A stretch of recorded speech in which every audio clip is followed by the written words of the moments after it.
This week we're celebrating a big win for free speech. In the last few days, Ireland's Minister for Justice, Helen McEntee, announced that government plans to introduce a draconian hate speech law have been dropped.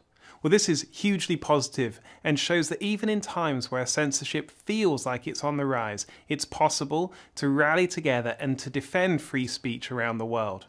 At ADF International, we've been working on this issue for the past 18 months, warning both Irish lawmakers and the broader public about the grave threats to freedom of speech contained within the bill. And while all European Union member states have vague and subjective hate speech laws, the proposed legislation in Ireland was the worst I've ever seen.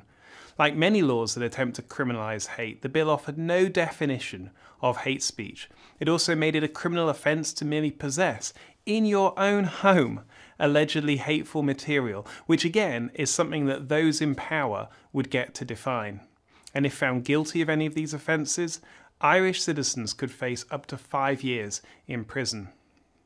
In a free and democratic society, all should be allowed to share their beliefs without fear of censorship. And criminalising speech through so-called hate speech laws shuts down important public debates, and it poses a grave threat to our democracies.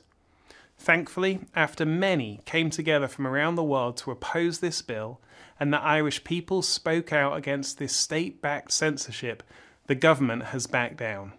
Of course, they may try and introduce hate speech laws again at some point in the future, so we must remain vigilant.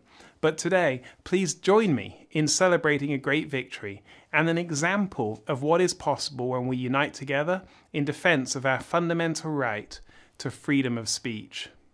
We're all so encouraged by this news, and we hope that you are too. And please stay tuned for next week's update. And thank you again for your continued support.